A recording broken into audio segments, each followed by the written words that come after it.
Happy holidays. Want to give your host a gift? Consider subscribing, rating, and reviewing the show this holiday season. It really helps the show grow.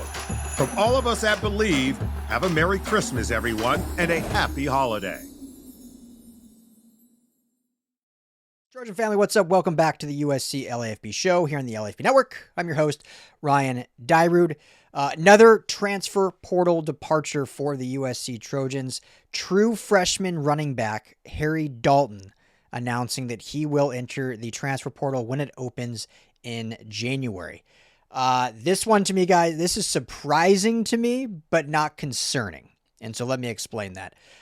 It's surprising to me because everything I heard in fall camp was that Harry Dalton was a guy that this team, this coaching staff was extremely high on. Even before fall camp, during the recruiting process, when you look at the backs that they were recruiting, and obviously the two that ultimately committed in Riley Wormley and Harry Dalton, the kind of chatter behind the scenes was that Dalton was seen as like the future dude. Like nothing against, I think Wormley has a ton of talent too, and we'll see what ultimately ends up happening with him, which this indicates he should be staying. Just a different style of back. You know, he's a smaller guy, more of a speed guy. Dalton, I think, could be that true 3-down back, 5'11", 210. I've seen him in practice, just looks like a brick as a true freshman, and a ton of talent, ton of skill set. So just the chatter about how excited they were about him and the prospect of him, I think, is why this is surprising. It just felt like he was in the future plans to kind of be that stable, lead back, if not this year, certainly the following year. So that's where it's a little surprising me, just because of the chatter about how much excitement there was about his talent and ceiling. It's not at all concerning because this tells me then, well, one thing we know, but it tells me something else. The thing we know is this is a very deep, talented room. And we know that running back, I don't think is ever going to be an issue at USC. You go in history at USC, but certainly in the Lincoln Riley era, they've had no problem with talented running backs, whether it's recruiting or the transfer portal. Everyone that's in the system seems to succeed. So regardless, this is a position that, and I don't mean this in any disrespect, but I don't think this is a position we need to really worry about ever. I think that they'll always have dudes that can play in the system, get yards, and be successful. And you see these guys go to the NFL and do well too. Like, Woody Marks doing great things down in Houston. Marshawn Lloyd, before getting injured, was, getting some run here and there in Green Bay. So, I think there's a lot of talent, or there just shouldn't be any concern in that. This also tells me that Wayman Jordan's coming back. And we don't know for sure, so don't take what I'm saying as gospel yet. We got to see when he officially says. But based on what I've been telling you guys, that almost all of these transfers up until this point have been led by USC, like the staff kind of saying like, hey, we think it's better for you and us to kind of go a different direction. This tells me that they're looking at their numbers. They look at who's on the roster, and Wayman Jordan would be coming back, and which signaled this move. Because you think about it, Wayman Jordan's back, he's going to be your lead guy. King Miller clearly can be a lead guy. So, I mean, he's going to need reps, and should get reps because he's good. And I think the idea of Wayman and King Miller is extremely exciting in terms of just the prospect of those two guys. Riley Wormley, like I said, is a different style of back and kind of a speed guy. We didn't see him at all. He got injured his senior year of high school, so we didn't really get to see him at all in spring and fall, as he was still just recovering. And even early in the season when they played, Georgia Southern and Missouri State, weren't able to see him because he was still coming back from injury. We saw him in that last game against UCLA. He did get in. He caught a pass on a nice running back wheel route. And so that was the lone thing we saw him. But he brings a different element similar to like what Eli Sanders was able to bring before he got injured. And that kind of dynamic change from Wayman Jordan's kind of, in between the tackles, his cut ability and just his really 3-down prowess. And Eli Sanders brought that breakaway speed that could really change of pace. So I think the fact that you have, Wayman Jordan as your lead back, King Miller, kind of RB2 lead back as well. And then Wormley can actually kind of be your speed guy if that were to be the case. And so just looking at those three, and I'm not even mentioning Deshaun Rideau and Sean Olsen, the true freshmen that are going to come in and battle for reps, because those guys are extremely good and are the future of that room. Dalton, when you think about it more, was kind of the odd man out, not because he's not good, not because of his skill set, not because they weren't super high on him, but if Jordan truly is coming back, which is this signals, Harry Dalton is a very similar back to what Wayman Jordan is. And so that doesn't mean that they wouldn't have liked him to return potentially and been like the guy in year 3.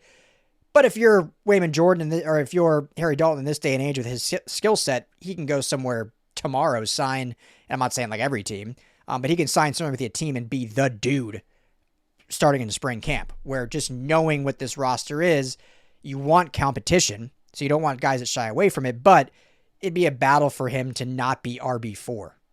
And not, again, because I put him maybe in that category because Wormley just adds something different to what Wayman Jordan does, whereas Dalton and Jordan, to me, and I'm not on the staff, but just based on what I've seen, are kind of similar body types and similar style runners.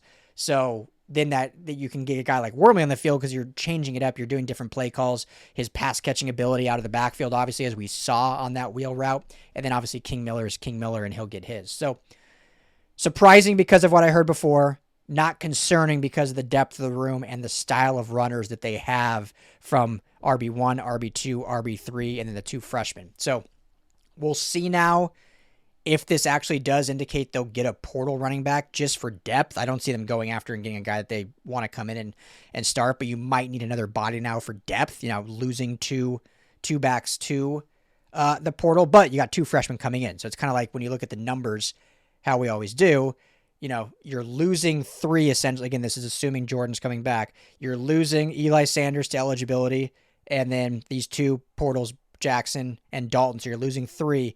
You got 2 coming in with the scholarship raise. Maybe you still add 1 more just to have the numbers round out and for depth. And obviously last year they needed that depth because of injuries, unfortunately. So we'll see what that looks like. I definitely, as we said last night on the call-in show, don't anticipate them going like after a starting caliber running back in the portal. It might just be a depth piece. Maybe they'll even add another freshman at the February signing period. Just go add kind of an underrated freshman that's kind of flown under the radar of a lot of teams and can come in and compete and be just a depth piece. So we'll see what that looks like. But Harry Dalton, I wish him nothing but the best. As we always say, once a Trojan, always a Trojan. I think he's a super talented kid.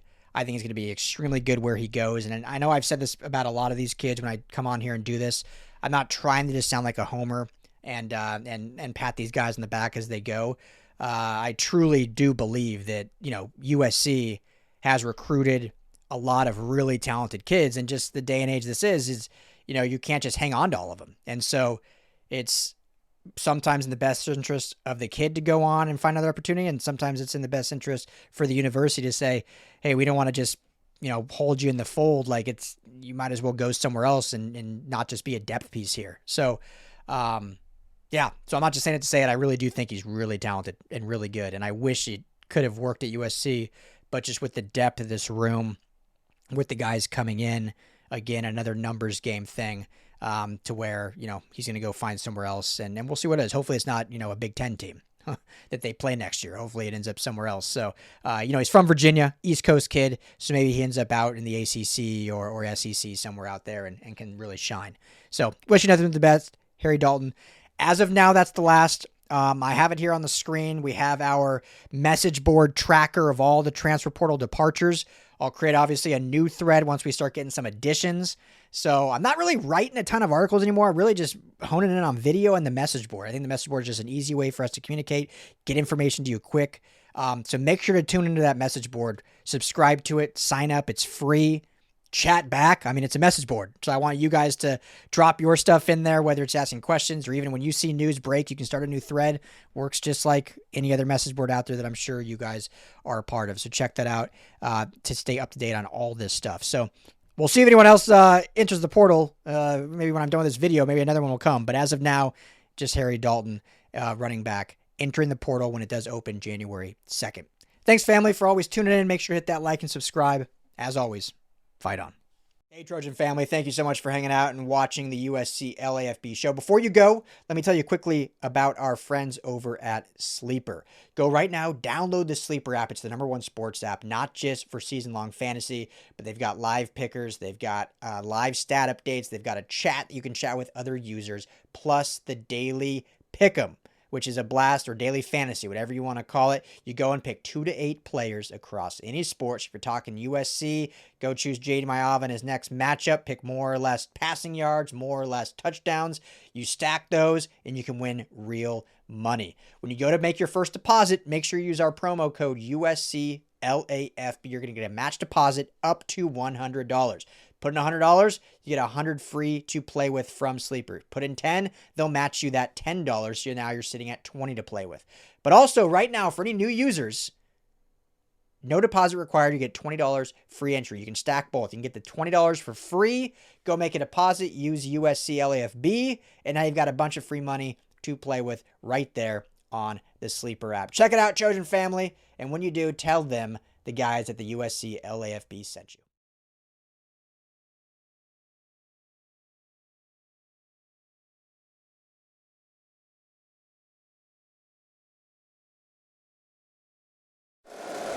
If you like the show, please take a moment to rate, review, and subscribe. It really does help the show to grow. Thank you for listening.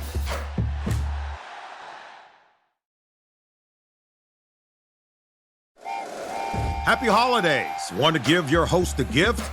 Consider subscribing, rating, and reviewing the show this holiday season. It really helps the show grow. From all of us at Believe, have a Merry Christmas, everyone, and a happy holiday.